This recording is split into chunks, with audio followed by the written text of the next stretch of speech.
Hello, good evening. It's episode 217, everything we can say about Haxby Station. And yes, I am indeed typing the credits in so that the right episode name comes up, because I'm very well organised. So, what is Haxby and where is it? Well, yeah, that's a very good point. We will have to talk about the location of this, but there's quite a bit of news to get through as well this evening. Yeah, we're gonna kind of get. Well, we're going to have to get straight into it. In fact, you know what? Let's go big face. Let's briefly go big face, because hello, hello everyone. Because I need to very quickly grab an image. Here we are. Going to grab an image. Going to grab an image and throw it on the screen so that we know what's going on. So you know what the deal is. What we're talking about. We're talking about Haxby Station. And I need to make sure that I've got the slide deck up in the right place. Oh my goodness me. Oh, yes. Episode 217. Stop laughing at the mess you're making of your own podcast you've been doing for 5 years, almost. Anyway, everyone. Yes, we're talking about Haxby Station. I'm not going to do much scribbling, I don't think, because in fact, probably it's a good thing that the cursor is showing. Haxby Station, as this render shows us, with a Class 802 sat in an unbelievably boring-looking station. We'll get there, folks. We're going to talk about the station. I'm going to moan about it a little bit. There's positives, there's negatives. We're going to kind of look at the fact that there's loads of documentation to consider. Alex is here. Hello, Alex. Lots of people here already in the chat. Gareth, Michael C.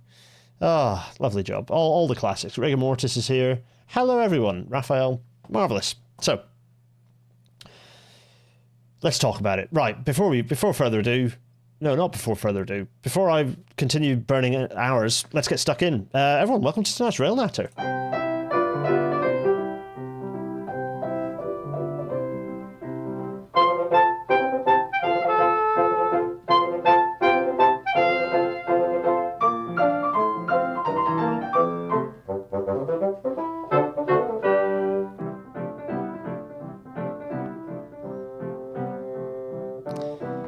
As the Intercity 225 fades away,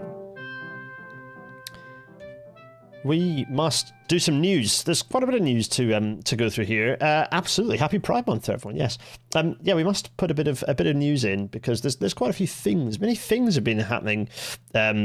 That we need to talk about. Things that have caught my eye, things that are current, things that are frustrating, all the good stuff. Absolutely happy Pride, yeah. Lots of happy Prides in the chat. We're going to talk about Haxby Station in a moment, but first we need to talk about. So Paris Marx has picked up something from Ashkat Ratti, pointing out Microsoft's goals in relation to AI. 2020, Microsoft set a goal to be carbon negative by the end of the decade. 2023, Microsoft's emissions are 30% higher than in 2020. Main cause? The relentless push to meet AI demand, because obviously we are pumping AI. When we talk about AI, what we mean is what we're referring to. The latest fad of AI is large language models, and those are enormously wasteful forms of data churning. Just unbearably wasteful, and as a result of when you write something computationally wasteful, just like Bitcoin, just like cryptocurrencies, these are hugely wasteful, enormous machines to crack a nut type situation. And if it's enormously wasteful, that means it's burning electricity, which burns carbon. Not just in terms of the processing power, but also the data centers. Just a mess. Hello, Detour in sunny southwest of Ireland. Lovely. We've got an Ireland episode coming up very soon. I'm very excited about this. The Northern 769s are now AI enabled, says Howard Meow. This gives me a headache. Oh, anyway.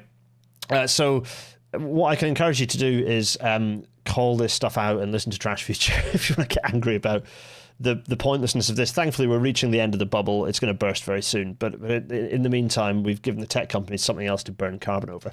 Let's jump to some fun, happy news. Here we go. Here's some the Right Honourable John Swinney MSP, worryingly bold man, in the words of November Kelly.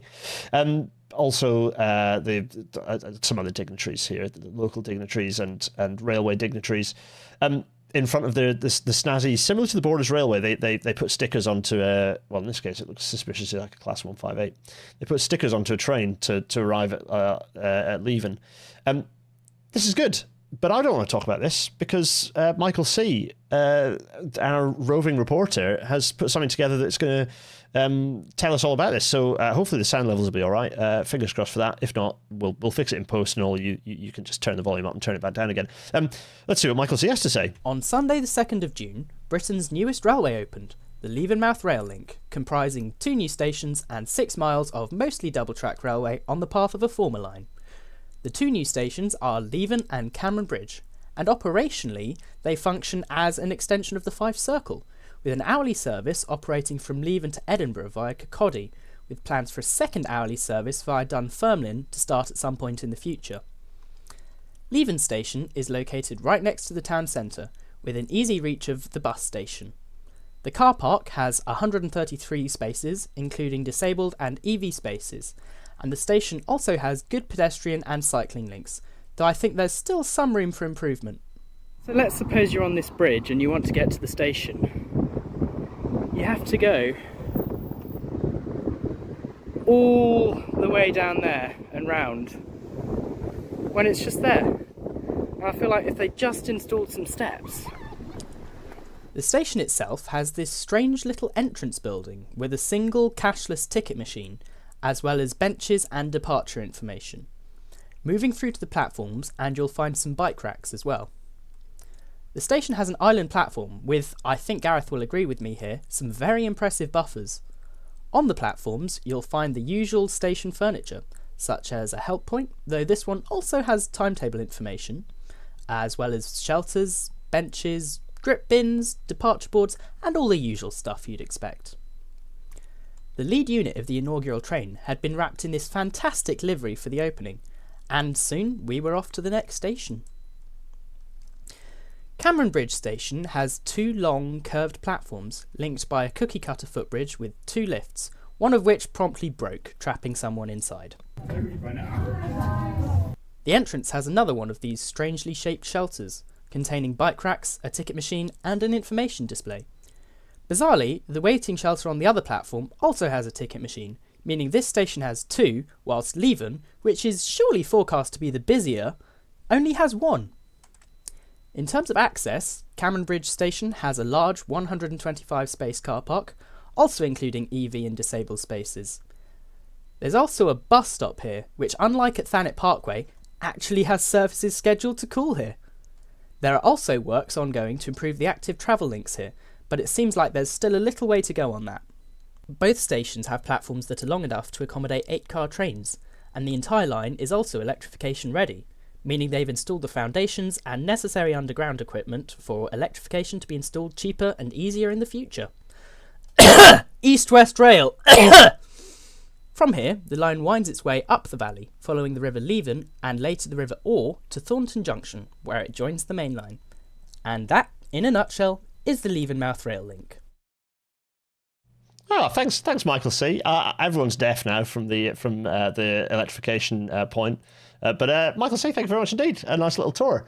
I enjoyed that. I quite like the little Core 10 steel station building thing. Although it's not really a station building, it's just a wind shelter.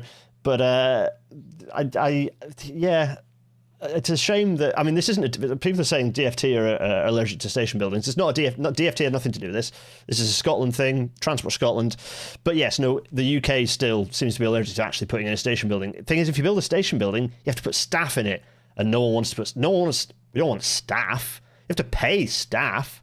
Unfortunately, we don't think about we don't think about our railways as chase the ball. But anyway, the point is, we have a bit of railway that's running, and my fear is that that's probably the last bit of railway we'll see being built in Scotland for quite a long time if the current government, or indeed any further iteration of any form of government there possibly could be in the future, gets its way. Vote Green if you're in Scotland. Anyway, let's continue. So, thanks for that, Michael C. That was fab. Hopefully the sound levels were all right. They sounded all right in my ears anyway. Right, so let's get rid of my face and crack on. Professor Ian Walker here getting angry about ticket barriers, and I thought it'd be interesting to think about ticket barriers. I have mixed feelings on different types of ticket barriers. I'd prefer them to not exist at all. I'd prefer trains to just be a fluid part of our lives, a public service that we use without worrying about getting stuck behind ticket barriers, having to negotiate them with buggies, luggage. in queues and so on, the sorts of thing that create a barrier. The point here is Jack Fifield of the who's over in Bolton, I think actually. Jack, top point, in a 25-minute train journey, his ticket was checked 4 times, including with a slow triac mobile phone by staff immediately before the ticket barrier. What is the point in this? Absolutely, what is the point in this? Just completely illogical nonsense. I just do. Across the north, this is particularly bad. I do not know. Like Manchester Victoria Station is a really good example of it just being an absolute mess. With the barriers don't work with half the tickets, so you end up in the individual manual queue with staff that are there on 0 hours contracts who don't understand the railway. Just really the worst of the worst. And Professor Ian Walker here is pointing out that the train's in competition with a private car. On one of these modes, you're brusquely interrupted and made to prove that you've paid for your journey over and over. On the other, well, I guess all the uninsured and untaxed vehicles tell their own story. Well, quite. Constantly needing to put up barriers for stop just to make journeys on the railway hard. I just don't believe the rhetoric around revenue protection being as critical and as necessary as it is. It's so easy to do to make this simple and inobtrusive, and yet it isn't. It's hell. So just bonkers to have these on a mainline railway. Just absolutely bonkers. As others have pointed out, no such thing here on none of these on the on the Leven link. So no barriers at all. Anyway, right, let's crack on.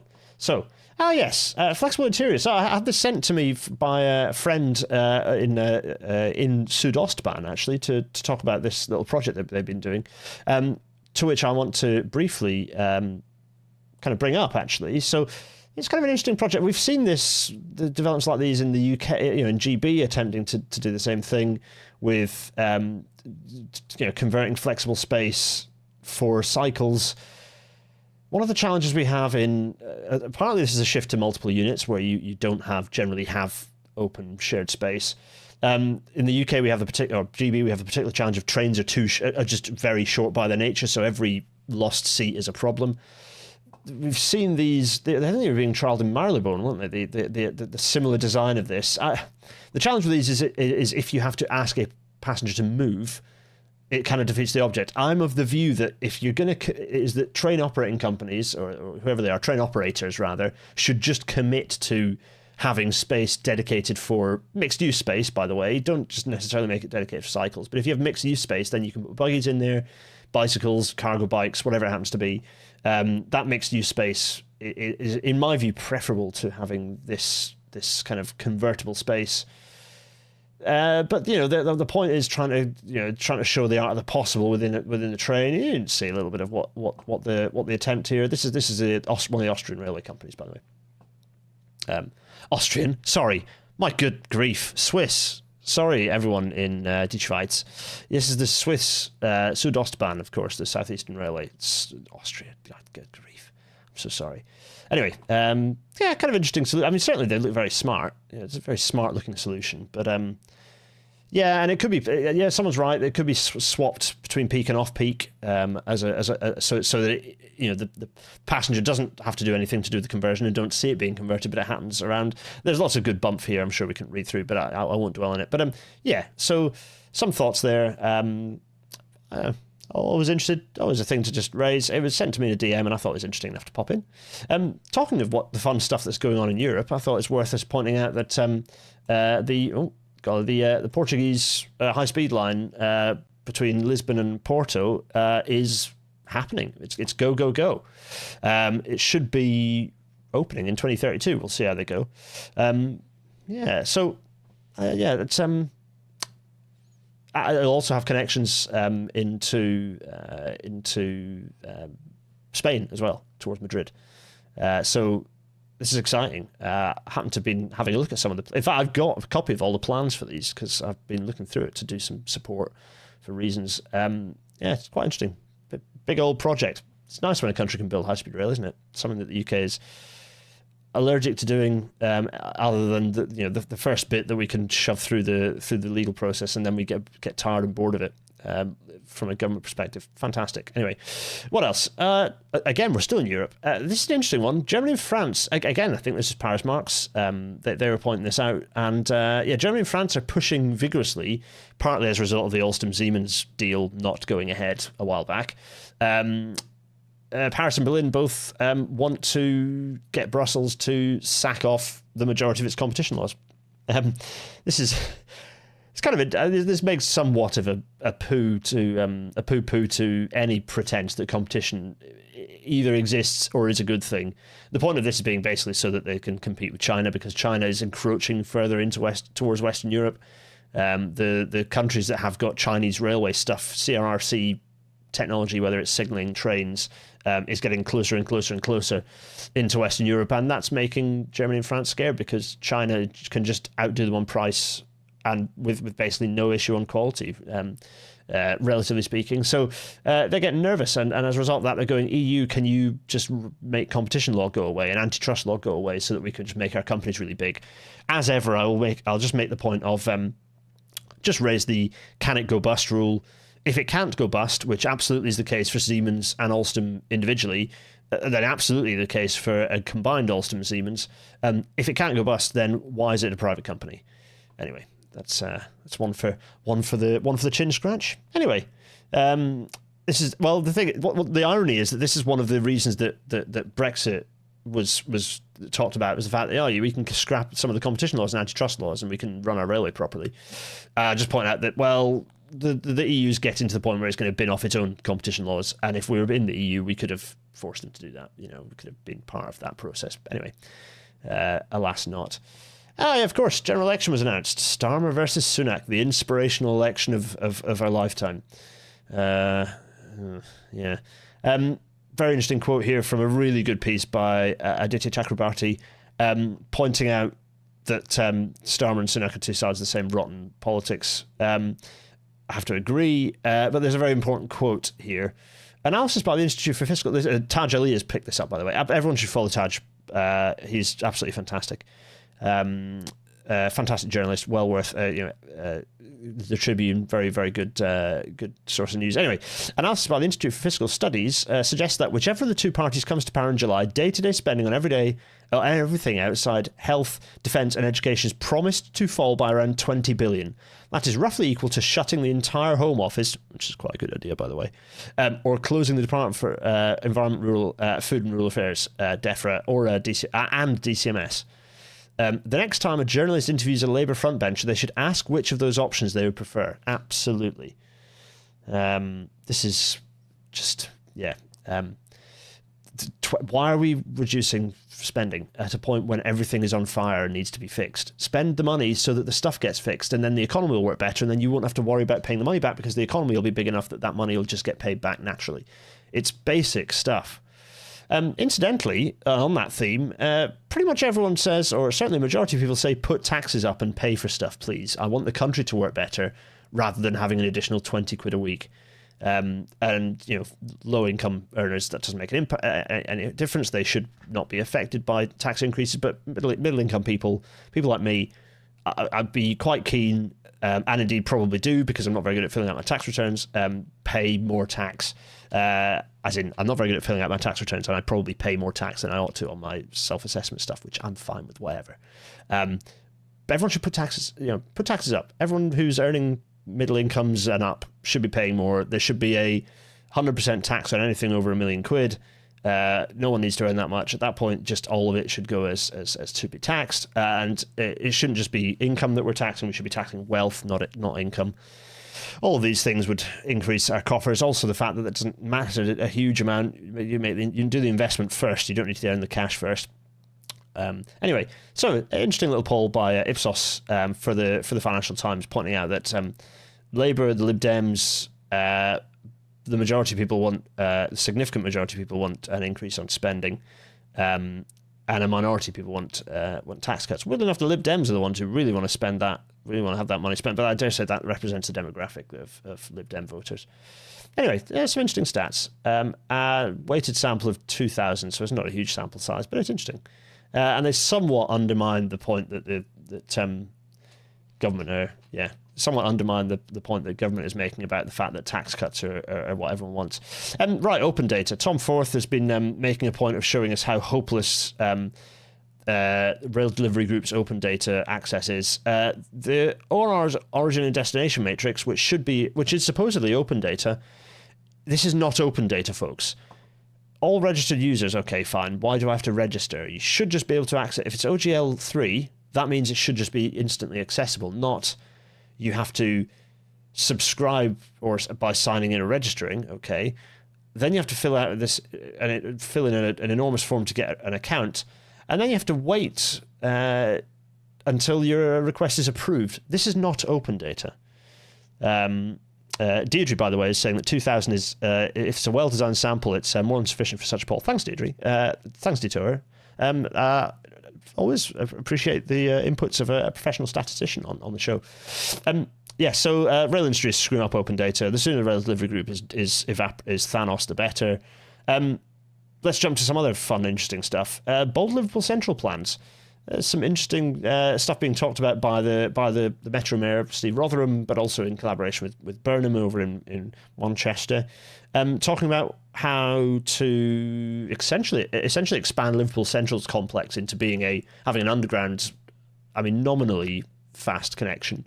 This kind of comes off their conference. I think they were doing was it a conference of the North or some collaboration between Rotherham and Burnham anyway, and they were talking about what they could be doing to link up Liverpool and Manchester better, kind of via the airport, via Warrington Bank Quay low level, and essentially creating a nominally high-speed link. Although the journey times are not great, so it's not hugely tremendous. It's capacity enhancing and creating a dedicated high-speed corridor, freeing up space for more suburbans on the existing line, admittedly, but they could be bolder with the journey times.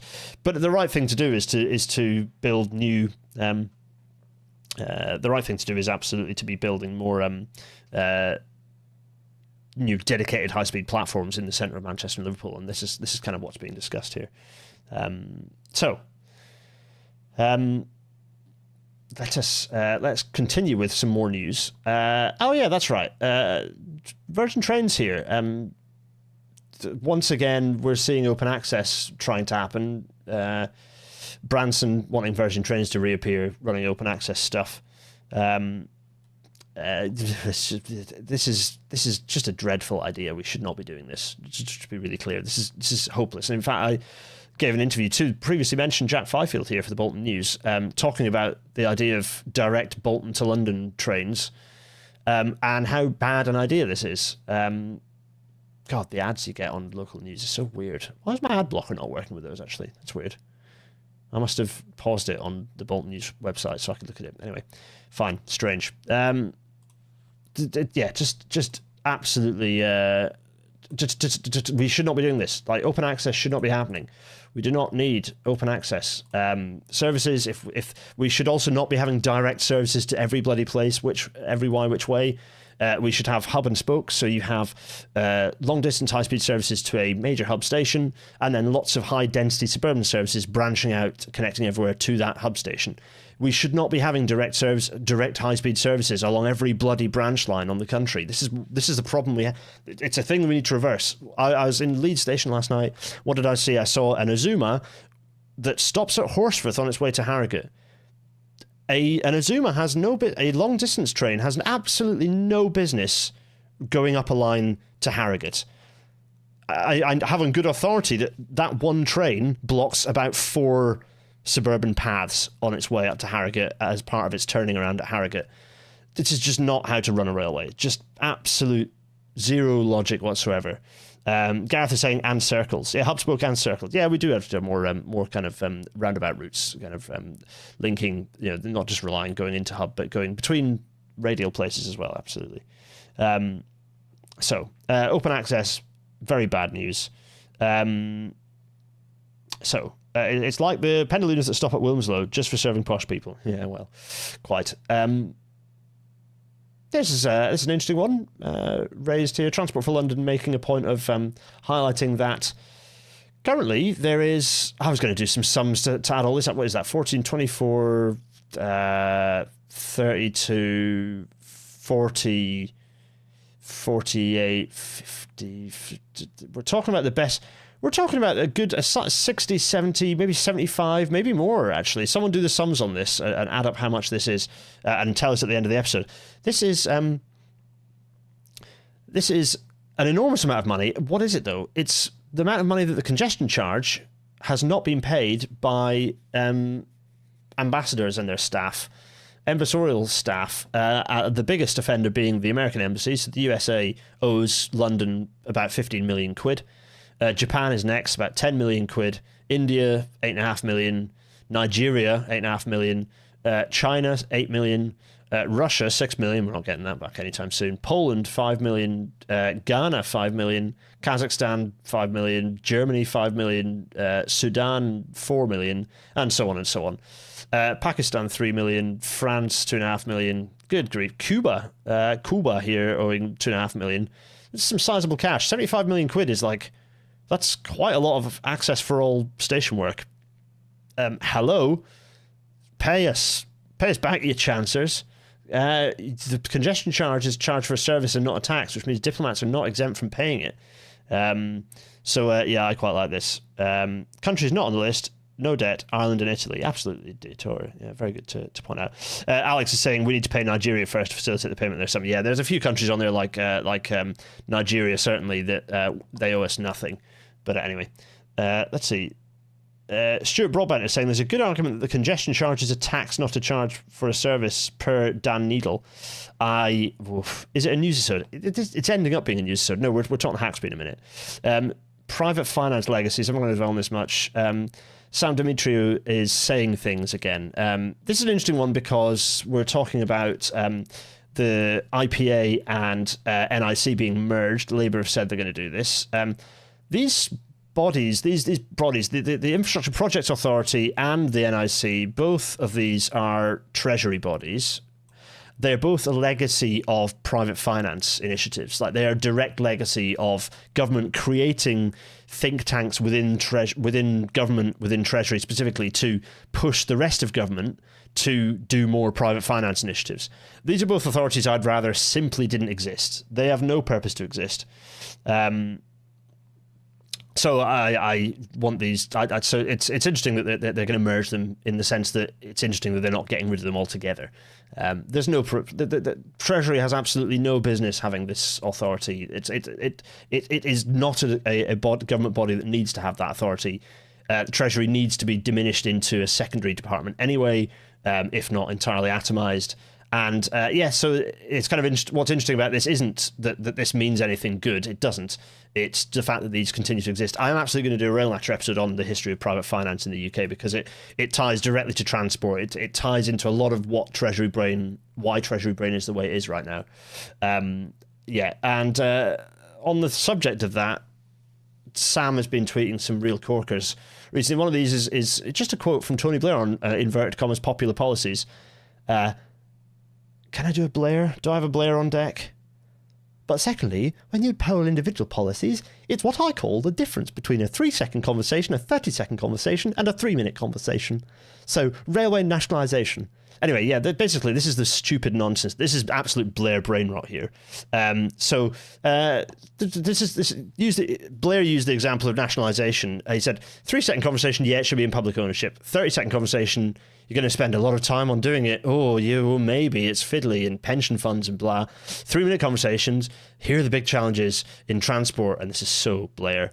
I'm amazed he didn't mention ID cards. You're going to have driverless vehicles? No, you're not. Electric cars? Doesn't make a difference to anything. You're going to have to reimagine the entire infrastructure of the country? No, you're not. And you guys are going to be spending all your time on railway renationalisation? No. I don't think that's a very good idea, actually. Well, so let me just say, that 3-minute conversation, that's actually the 30-second conversation of a moron.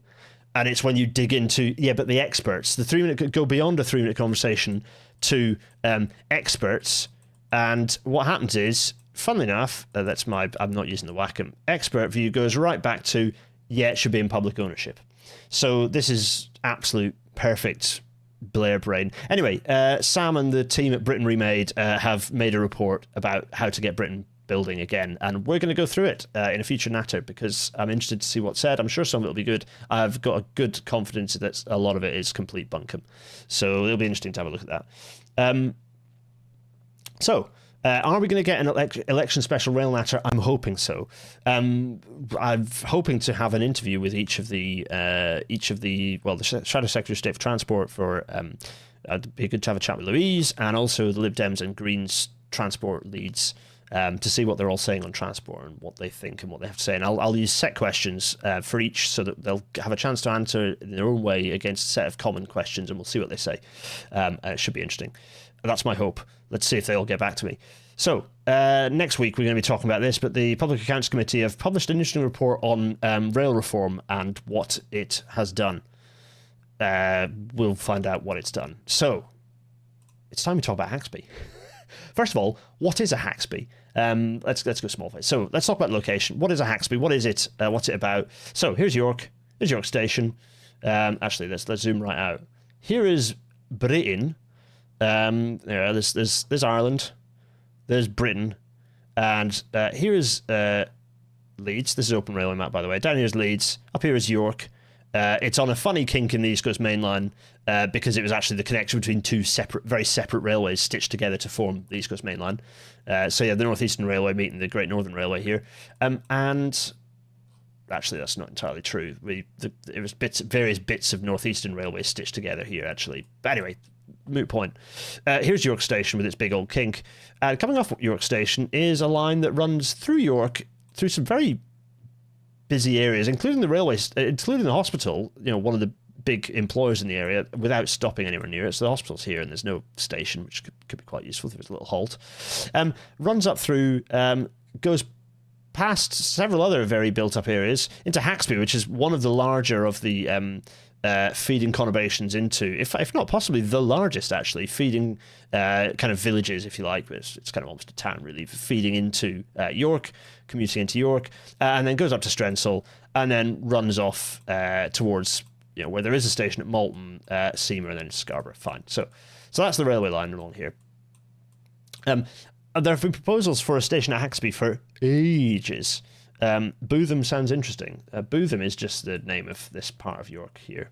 Bootham is just here. There's a very ancient square. There's an episode on York and how horrible it is for transport at some point, or I might spin it into its own little mini-series. Bootham is just this is the gate running into, it's kind of the road running into York on this side, past the castle and so on. And anyway, so the railway, it's an interesting little bit of railway through the York, actually, the York Scarborough line, runs over Scarborough Bridge.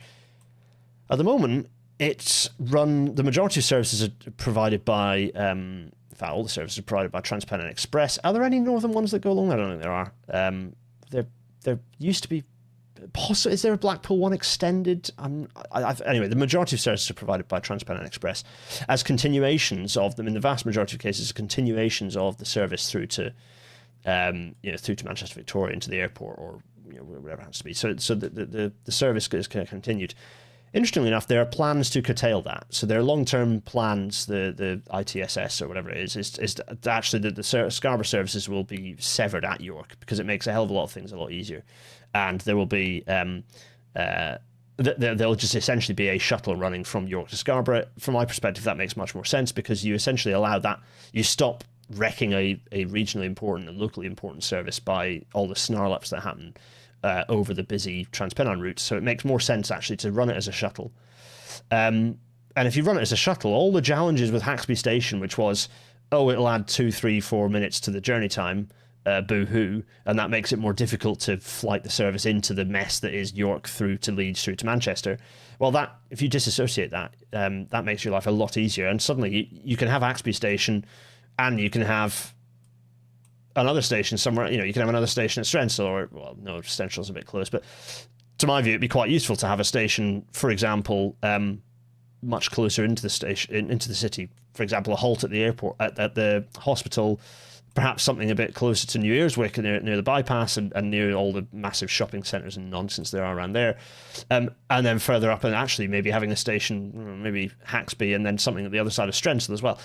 Suddenly it's like, well, actually, that could be quite well used as a direct line straight into the centre of York and back. So, suddenly it's like, that would be useful. They haven't been through services from Scarborough for quite a while with issues of TP. Yeah, well, they have, yeah, but quite a few are still through services. I'm pretty sure they run through. Anyway, the logic is that long term they will be absolutely curtailed. By the way, they run into these horrible platforms at York. Platform 4, which is this, and Platform 3, which is these. No, not Platform 3. Sorry, Platform 4. What do they call the platform that's? What is it? Is it? I can't remember what they call the weird platform that's on this side actually. Anyway, Platform 4 is the usual one. It's the really bendy one, but they've been doing quite a lot of services on the terminal platform on the other side of it. Both very bendy and curvy, and true to the form of that old of that railway line, which is very curvy up in Scarborough as well. Anyway. So that's in terms of the actual location of the station, well, the original station in Haxby was located near the level crossing, where there are a bunch of allotments now, and that was one of the options for where the station could go. Another option, which didn't seem to ever get considered for very long, would have been to have it at the other side of Haxby, closer to the bypass, which would have caused headaches with the level crossing, admittedly, and having level crossing closure time for a bit longer.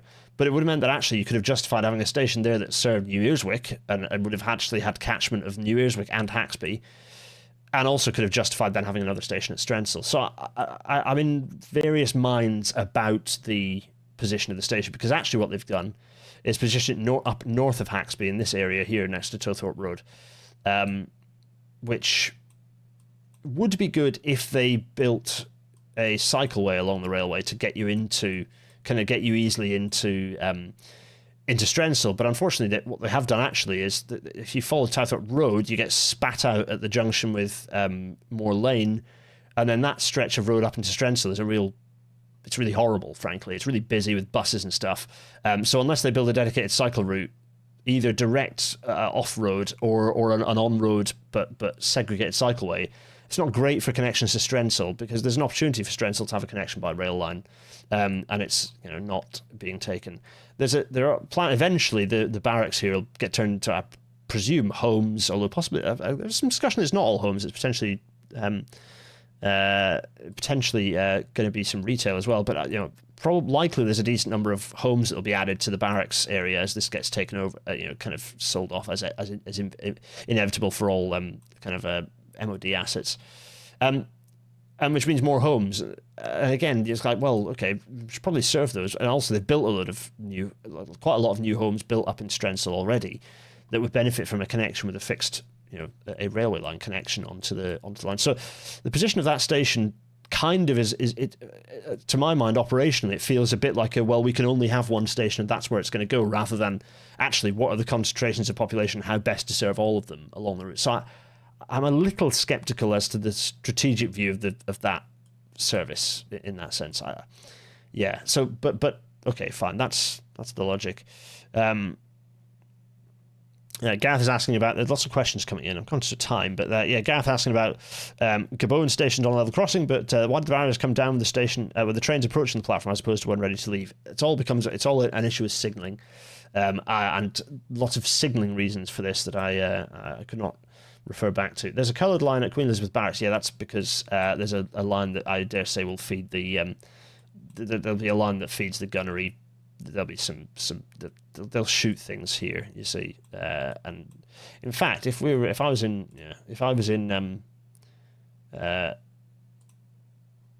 can I open this in order? No.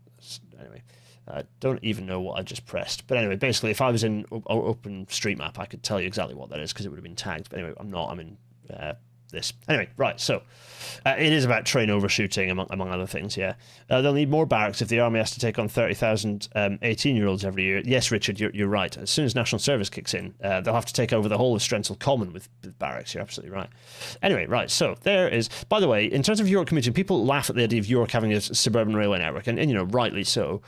But actually, there's a huge number of people. Most of the rail, if you bombed Poppleton, half the rail industry would lose. Half the rail industry's leadership would be gone, and so would 80% of its current retired leadership.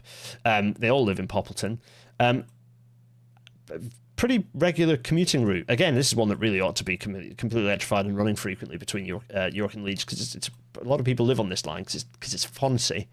It's awful fancy, and so people like living on it.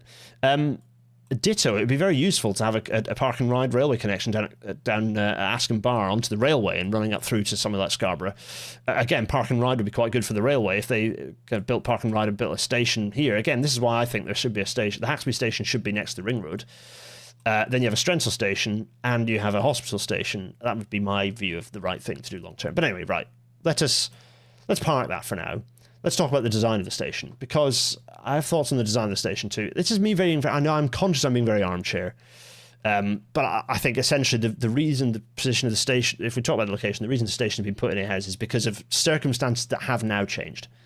So we talk about the design of the station. Oh my goodness. Here are some of the renders of the station. So what we're talking about is what they do is they create a flat surface next to the railway. They put a load of platforms above ground level that therefore require stairs to get up to, and they just put those platforms in. They put a load of anodized stainless steel fencing, galvanized fencing everywhere. Possibly they paint it green, but more than likely it'll just be the galvanized fencing everywhere.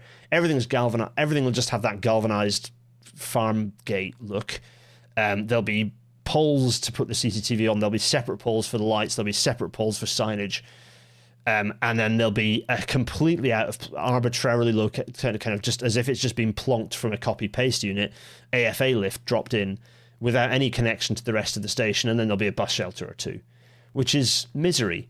And it's misery for a couple of reasons. Misery because it's, you know what, fine, you get the station, it appears great, marvellous, isn't it wonderful? We've got a station, we get to tick the box that there's a station there, but couldn't we not aspire to more? Big car park, fine, it makes some sense for it to be, as with any station in this area, the hinterland is quite large, so it makes sense to provide a bit of car parking space. There it is at night, marvellous. There's the view out over to Haxby from the top of the stairs, good. We need to talk about the design manual for medium to small stations, because if you've been following RailNatter, you'll realise that we've got better proposals for how small and medium stations should look. So if we quickly whiz through that, we remind ourselves that this is, by the way, this is proper Network Rail guidance. This is not me just making stuff. This is official guidance that is very much not being followed for this station, or indeed any of the small recent stations we've seen being opened. What are some of the things we pick out? Well, firstly, not having bus shelters. So go back to the previous episode where we've talked about Hub Station. You can go back and have a look at that. I think there's a couple of episodes where we cover it. I'm sure people can drop some of the spanners can drop the links in the chat. This has been kind of confirmed from 2022, 2023 as being, this manual is being published. It was December 22, sorry, this has been published, and yet we're not seeing it being followed at all. This is talking about the immediate station approach. That's fine. Let's talk about some of the things that are immediately obvious here. The first thing that is immediately obvious is that the public realm should be at the same level as the platform. The platform should not be just a cheap raised lump that you have to climb up to. No, the ground level should be at platform level, and the track should be down below. So if that means raising the ground, then so be it. That's what you need to do. And it might, but the station realm should be at the same level as platform, as we've seen with.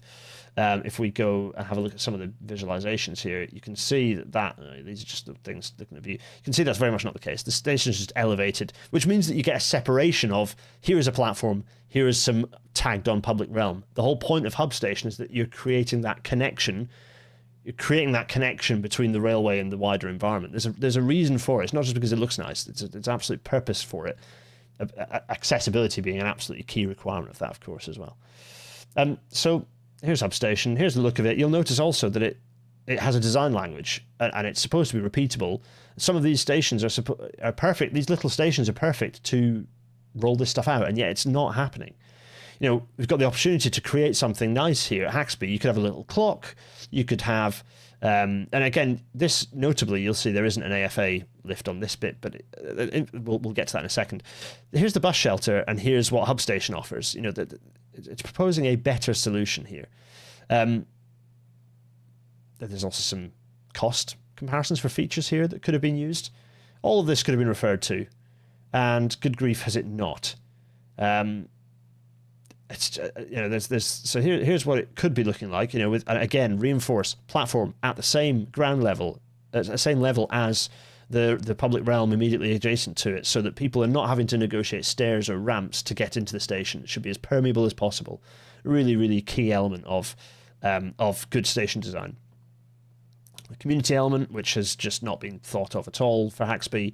There could be some public space. There could be just anything that actually brings it in, creates it as rather than just what it at the moment looks just like a plug socket. That's the only analogy I can think of, is that you've created a plug socket. It's like, well, it's not just about plugging the railway in. It needs to actually be an integrated part of the community, and there's just and so there's the toolkit here, which I think at this point you get to say, well, this is what everything looks like here. It's the welcome mat, the clock tower, canopies, all the stuff that they could be setting out, and the design consultancy could have been using. WSP, I'm looking at you. All these different options for what facilities could be provided to give a good station, all the different scales for different categories of station. Even if this is an F mini or an F, it says do more, provide more. So it's just hub station has not been followed, and I find that really frustrating. So let's just quickly go through. I think we've gone through this before in an episode, and you go through and it talks about all the construction materials, and it's just all very nice, good stuff. The landscaping, the ecology it talks about, the street furniture. This is we've gone through this before. In no way whatsoever is the station adhering to any of that, and I find that intensely frustrating. Who are designing new stations? Why can they simply ignore the guidance? Well, contrapunctus mammalia, absolutely. It's just very frustrating. It's just, it feels like the country is basically just running out the clock. Both parties essentially want to run Britain down as a going concern is somewhat the feel. It does feel like it's just like turn the lights off on your way out type situation. We could do so much better. It's frustrating because, this is a station that will get pretty good footfall, and it's just going to be such a grotty station. It's like Horden. It's got all these other new stations we built recently that just look like this, and they're shit. It's really, they're so rubbish. Yes, they didn't follow the design guide at all, but how are they not being told to go back and apply the required design guide? Yeah, I know, it's very frustrating. So, what about the bigger picture? Because there's, we need to talk about the bigger picture and what could be happening. We've already talked a little bit about it with Haxby. Actually, you know what? So, firstly, we've talked a bit about how I think Haxby could fit into a more sensible strategy for an urban plan for urban rail services, making most of the long-term plan to curtail the Scarborough services into just being a self-contained York-Scarborough branch shuttle, which is a good idea, frankly. It's hub and spoke again. I prefer that model because it allows you to do more stuff locally without impacting on a huge complex timetable. Suddenly it's like you've disconnected that and the train can essentially do what it likes between York and Scarborough. It makes good sense. There are other things that I'm going to pick up here. So there's a load of stuff that you can go in, and you can go into the planning inquiry stuff. The council all these documents are available in council. There's the planning design access statement. There's the ecological appraisal here from AECOM. Boo. There's standard sort of repeater churn from AECOM there. All desktop study standard stuff. Fine. You've got some of the stuff to do with the shared use. This is kind of the shared use pedestrian footway from Haxby rail station over into. So if we get the map up, that's basically providing a connection. Oh, what are you doing? So providing a connection back onto Swarthdale. So it's essentially saying from where the station is going to be here, it's providing a foot connection into this side. So you get the direct access. So you're getting the direct access basically from this kind of residential area in, because the only other way you'd have to do it is from here. You'd have to go all the way back here and round, and obviously that's rubbish. So you're getting a better connection. So for example, if you happen to live at the end of Crookland Lane, you'd be able to go through Watlin's Cottages, Swarthdale, and get to the station fairly easily. So that makes good sense. I'm not saying this station opening as it's been proposed here would be fine. It's just that fine isn't really good enough. I think we can do better than fine. What else we got? We've got some of the other access proposals here. So there's notably nothing for this is all just the road connections. Notably nothing for getting up to Strensall. But anyway, what else we got? So these are the combined technical drawings to show what the station's actually going to look like. So here's here's the area where the station's going to be. So that nice natural area is going to stay where it is. There'll be a path kind of skirting around the edge of it that connects up to Swarthdale. You can see there's this station space. Stations don't take up that much space, it's really not that much space. Here's the area. This is done by NRDD. Very nice. Here we are. So NRDD have this is the actual drawing of the layout. There's a general layout of the plan. You can see it's long enough for a 6-car Class 185 combo or an 802. Here, marvelous. There it is, lovely. There's not a huge amount to glean from this, to be honest. You've got all this stuff that you can get access to, but it's just very generic. It's all the generic stuff. And the irony is this: if Design Delivery have done this, they haven't adhered to their own guidelines. I suppose one thing we could do is look at the design drawing times. So what's the date to this? February 2024. So December 2022 is when that guidance went into date. I think the issue here is mostly that I dare say Design Delivery and the team doing this just haven't noticed that those guidelines exist, presumably because they haven't been briefed out, which is frustrating because the work that Frank and Tony have done to get that out there is extensive and really good. So it's frustrating that that's been kind of largely disregarded. Nitro is slower than Acrobat, but it's also less resource intensive than Acrobat, so I can't be too angry at it. Here's just, it's a hugely uninspiring lift. I'm glad there is a lift there. It means that the station is accessible, but it's not hugely inspiring bit of design. There is going to be a nice double arrow on it, though. Look, there's a proposed double arrow logo on face of lift shaft. Good. Although, again, red. I would put that in white, personally, but there we are. I'm built different, I suppose. What else are we learning about this? Oh, there's the drainage. That's the SUDS design. What else? The car park. And we don't care about the car park. Fine. What else? What other stuff is there? There's the visualization we've already looked at. There's this planning design statement. What else we've got? There's the ecology we've looked at. Oh yeah, that's the junction where there's the transport assessment. This is the big document that says what's this going to look like, who's going to use it, where's it all going to, who's going to be doing this and that, and how many car journeys is it going to generate, and all this, in some cases good, in some cases nonsense stuff. How it ties into the local plan, the transport plans, of which York Council have still not really generated a long-term plan, frankly. So there's just like general themes, but the current local plan was approved in 2005. That is 20 years ago. Fantastic, isn't it? That's how proactive. When I talk about how bad City of York is, that and the council is, that's what I'm talking about. 2005, the last time the plan was created. Absolutely baffling. What's also funny is even then it wasn't formally adopted. I want to pull all of my insides out through my throat. Anyway, so that's deeply frustrating. There we go. So it's stuff about access. But I'm just going to, if you're photosensitive, look away now. I'm just going to flick through this quickly. This is all the stuff that you see in a report like this. And it's hundreds of, we're talking so many pages. There's traffic surveys. There's studies of this and that, traffic maps, accident analysis because of all the traffic you might generate, swept path analysis for cars, traffic flow diagrams of the junctions. All this fun and good stuff. There's all the and in terms of the actual interest in what will this, how will this be positive for the railway? Not a huge amount of analysis. It's mostly just, are we going to cause problems for traffic? Anyway, so that's all the fun, good stuff that I'm not going to dwell on too much. So the bigger picture. What are we thinking of the bigger picture? What are your thoughts, everyone, on this? Has anything major happened 20 years to change transport needs? No, we're all good. Nothing at all. The insides are the insides. Good question, Raphael. Yeah. So,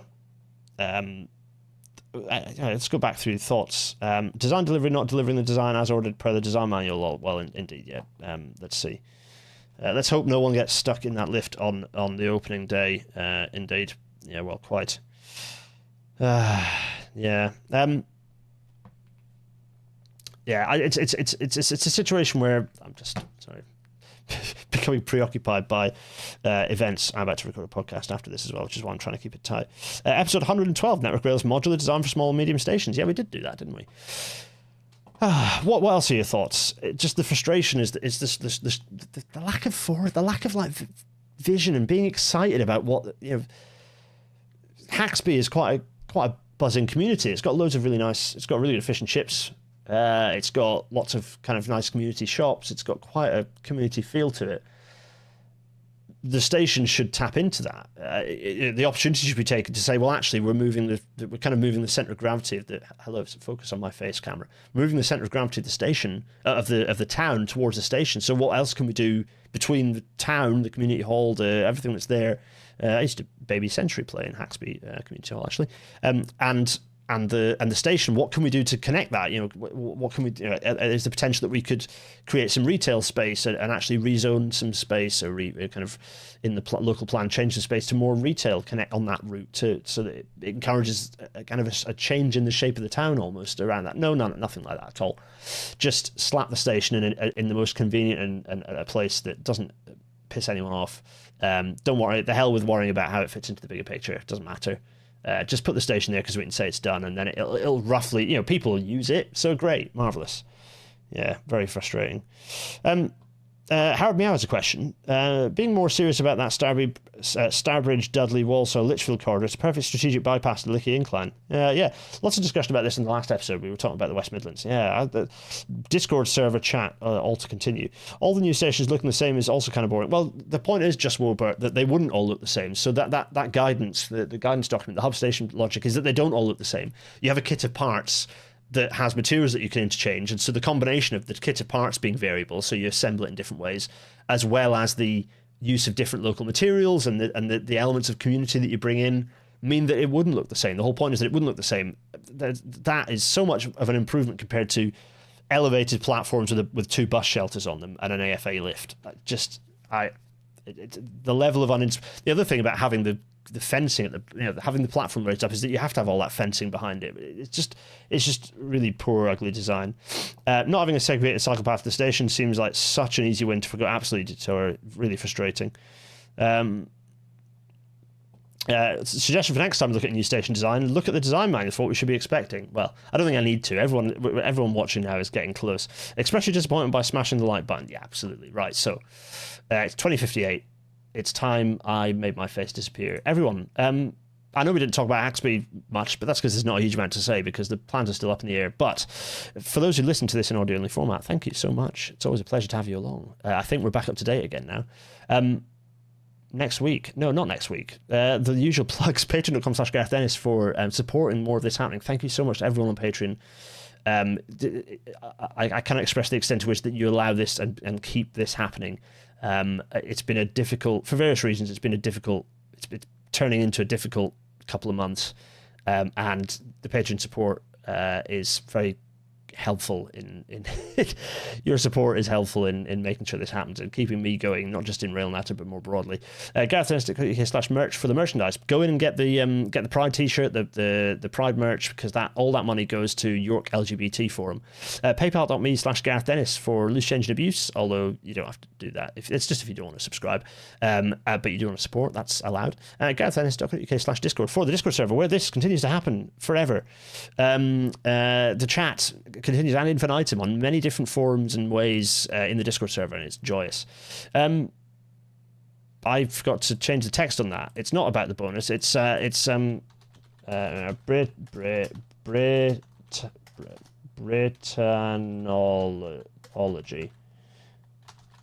There we are. That's what I wanted to do. So, go and listen to Trash Future's bonus kind of second Britanology if you have the capacity and resources to do so, because it's me talking about Fred Dibner. It was a very fun episode. I very much enjoyed it. So if you're into that sort of thing, go listen to the Britanology. You can subscribe to the $10 tier for a bit and then unsubscribe to it if you want to. That's what I'm doing. I can't afford $10 a month, but listen to that. It's good fun. Me, Nate, Milo, doing our very best Bolton accents, and there we are. So it's good fun. Go listen to that Britanology. Next week, at some point next week, hopefully, there'll be another episode of the Archipelago series. We're making some headway again now. Episode 75, East Coast Electrification, goes live. We should finally finish electrifying the East Coast main line. That'll be exciting. If you have no idea what that is, go and find out. It's good fun. And episode 217 next week. What 4 years of rail reform has delivered? And for those in audio-only form, the thumbnail of this is just a bunch of £50 notes in the background. I don't know what I could be alluding to here.